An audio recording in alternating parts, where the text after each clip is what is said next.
la situation de Bussy est une situation exceptionnelle.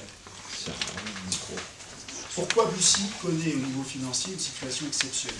Première raison, nous avons, Eduardo l'a dit tout à l'heure, une dette qui est colossale. Cette dette est de 45 millions d'euros, à laquelle s'ajoutent 10 à 20 millions d'euros de ce que l'on qualifie de différé d'amortissement. Ce sont des prêts que l'État a consentis à la commune, il y a très longtemps, au début de la ville nouvelle, qu'il lui faudra rembourser. Pour vous donner une idée, dans une ville de même dimension, également une ville nouvelle, la dette courante est de 25 millions d'euros. Dernier point, mais ça, nous le savons puisque nous payons les impôts à Bussy. Bussy connaît des taux d'imposition extrêmement élevés qui font que nous sommes malheureusement une des villes les plus imposées en Île-de-France et probablement une des villes les plus imposées en France. Qu'est-ce que l'on peut observer quand on regarde ce qui a été fait par l'équipe sortante? Les baisses d'impôts, elles se sont faites essentiellement au prix de sacrifices dans notre cadre de vie. Je vais vous donner quelques exemples concrets. En matière d'éducation, les investissements dans les groupes scolaires ont baissé de moitié.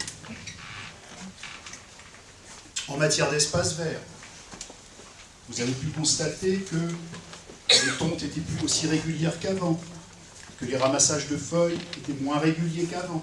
Enfin, pire, peut-être, le budget d'entretien du patrimoine communal a baissé, c'est ce que nous estimons quand on voit les chiffres, de plus de 3 quarts.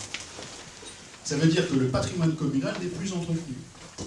Les écoles ne sont plus entretenues correctement. Les voiries, je ne vous en parle pas.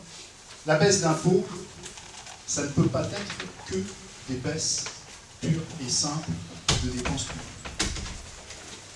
La baisse d'impôts n'est viable et durable dans le temps qu'à la seule et unique condition qu'on stabilise deux choses, la dette d'une part, et qu'on trouve de nouvelles recettes pour pouvoir fonctionner.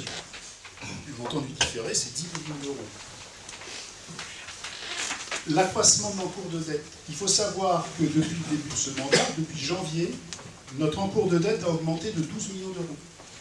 Comment pensez-vous que demain, l'équipe sortante va pouvoir intégrer la réalisation de tous les équipements qui sont prévus dans le Sycomore, liés à l'apport de population, si elle n'a pas une vision sur la façon dont elle va les réaliser d'une part, et surtout sur la façon dont elle va les financer d'autre part.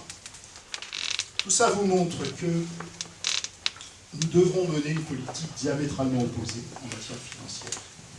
Diamétralement opposée pour assurer aux Luxembourgiens une baisse des impôts dans la durée.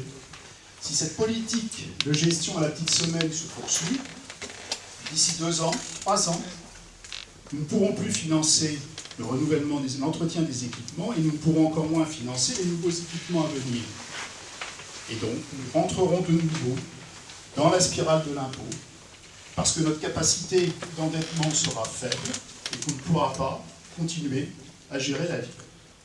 Nous allons également négocier avec l'État l'annulation pure et simple des différés d'amortissement.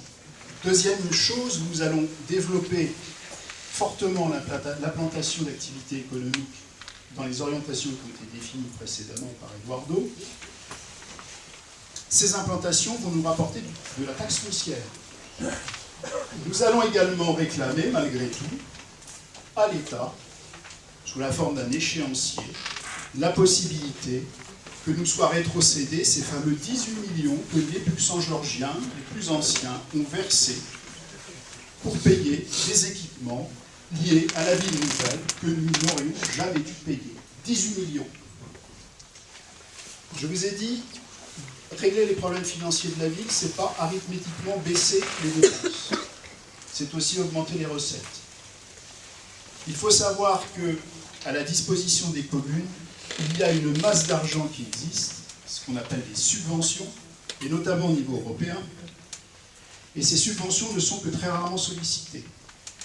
Nous solliciterons systématiquement pour la réalisation de tous les équipements communaux et pour le fonctionnement des services municipaux des aides qui pourront nous être attribuées par le département, la région, l'État, ce qu'on appelle les aides de droit commun, mais aussi du Fonds social européen et de l'argent qui vient de Bruxelles.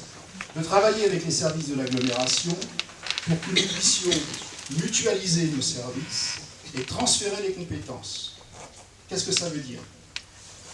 La ville gère un certain nombre de services municipaux et le sens de l'histoire, c'est que progressivement, on mette tout cela ensemble avec les autres communes voisines. Pour gérer une bibliothèque, pour gérer un centre culturel, pour gérer un conservatoire de musique, ça c'est déjà fait. On peut maintenant, et il est souhaitable, de travailler ensemble avec les communes voisines.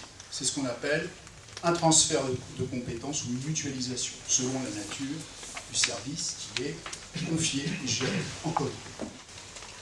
Certes, il y a un semblant de baisse d'impôts.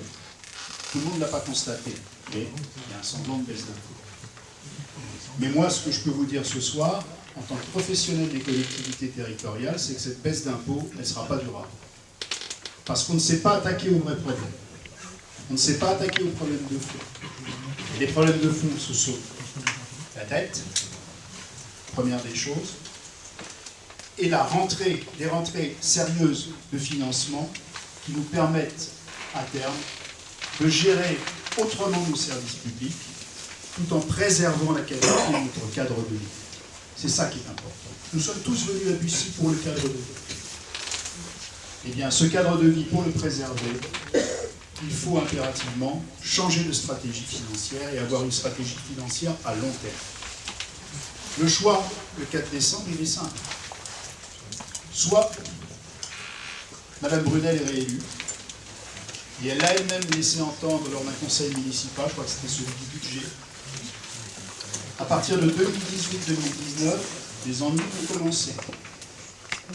Soit nous sommes élus, et nous allons mettre en œuvre une politique différente qui inscrira de manière durable la baisse d'impôts pour tous les plus engagés. Merci de votre attention.